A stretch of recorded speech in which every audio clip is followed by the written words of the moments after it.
Never beat around that goddamn bush. Get straight to the point, straight to the segment. When you get straight to the point in the segment, this will put you into a position where you won't basically be building no baggages, no bacteria. This way, the filtering system won't get messed up. You won't need a plunger to plunge all that shit out that you didn't basically need it when you was corresponding with a person, place, or a thing.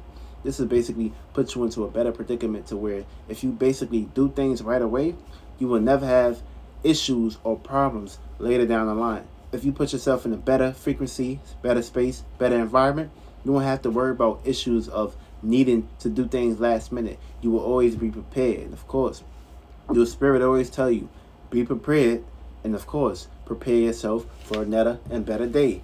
And of course, if you're not prepared, then you're going to be unprepared. And of course, when you're unprepared, you're unfulfilled. And when you're unfulfilled, you're going to feel like you ain't unfulfilled just because you don't have certain physical representations not in front of you at the moment, knowing that these things is inside of you. So never put yourself into a low vibrational spectrum of not having something, because you have it all. Of course, you could be whatever you want to basically be.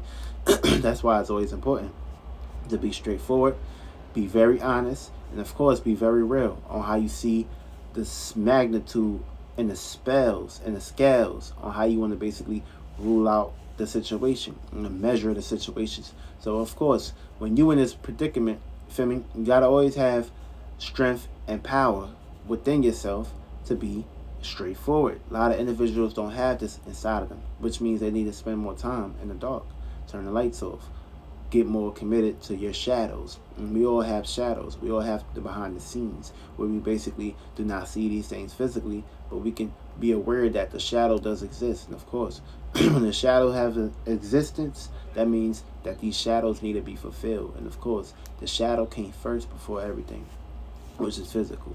If it have a shadow, that means it has a speculation to be created behind the scenes. And of course, everything happens behind the scenes. You're never gonna really see what's going on in front of the scenes until you get behind the scenes. And of course, when you're behind the scenes, you are the ones that's controlling the narrative. You are the one that's in control. And of course, if you're not into the spectrum of getting straight to it, then of course, you're going to lose yourself. And of course, if you lose yourself, that means you got to spend a little bit more time on trying to get back up. And of course, go after that target, that spectrum you was aiming at. And of course, if you ain't got good aim, that means your accuracy is not focused. That means you're all over the place. And of course, you have a mental funkflation going on with inside your brain. Your brain is containing too much neutrons, and of course these neutrons need to be cleared.